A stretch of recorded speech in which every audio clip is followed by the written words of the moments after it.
Upcoming pan India மூவியில் ஒன்று கிச்சா சுதீப் நடிக்கும் மேக்ஸ். மேக்ஸ் மூவிக்கு சென்சார் போர்டு UBA சான்றிதழ் வழங்கியிருக்கிறதா தெரிவிச்சிருக்காங்க.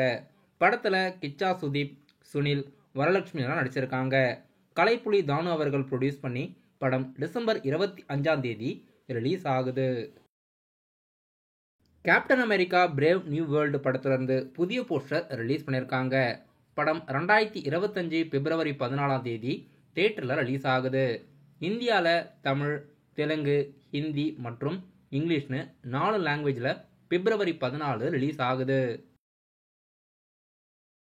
நடிகர் சசிகுமார் மற்றும் சிம்ரன் நடிப்பில் அடுத்த படம் டூரிஸ்ட் ஃபேமிலி. டூரிஸ்ட் ஃபேமிலி படத்தோட டப்பிங் ஒர்க் ஸ்டார்ட் பண்ணியிருக்கிறதா அஃபிஷியலாக இன்னைக்கு பூஜை போட்ட ஸ்டில்ஸ் எல்லாம் வெளியிட்டிருக்காங்க. தமிழ் சினிமாவோட அப்கமிங்கான ஸ்மால் பட்ஜெட் படத்தில் ஒன்று இதுவும். ஷூட்டிங் எல்லாம் எடுத்து முடிச்சு இப்போ டப்பிங் வேலைகள் ஸ்டார்ட் பண்ணியிருக்காங்க.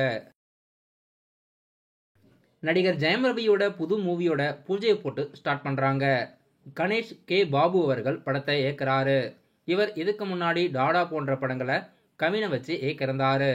இப்போ ஜெயம் ரவி நடிக்கும் 34வது மூவியோட பூஜையை போட்டு ஷூட்டிங் ஸ்டார்ட் பண்ணுறாங்க. ஸ்கிரீன் சீன் ப்ரொடக்ஷன் இந்த படத்துக்கு ப்ரொடியூஸ் பண்ணுறாங்க.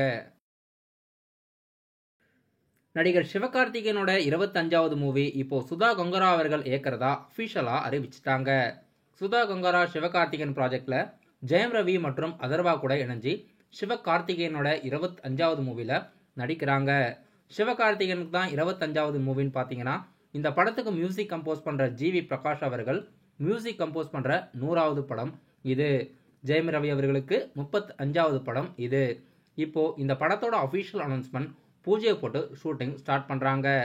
டவுன் பிக்சர்ஸ் மற்றும் ரெஜன் மூவிஸ் இந்த படத்துக்கு ப்ரொடியூஸ் பண்ணுறாங்க. நடிகை அனுஷ்காவோட நடிப்பில் அப்கமிங்கான மூவியில் ஒன்று காட்டி. காட்டி படத்தோட அஃபிஷியல் முக்கியமான அனௌன்ஸ்மெண்ட் நாளைக்கு மதியம் 12 மணிக்கு வெளியிடுறதா அறிவிச்சிருக்காங்க. அனுஷ்கா நடிக்கும் இந்த படம் பேன் இண்டியா லாங்குவேஜில் ரிலீஸ் ஆகிறதா இருக்கு. ரிலீஸ் தேதி இல்லைனா ட்ரீசரான வெயிட் பண்ணி பார்க்கலாம்.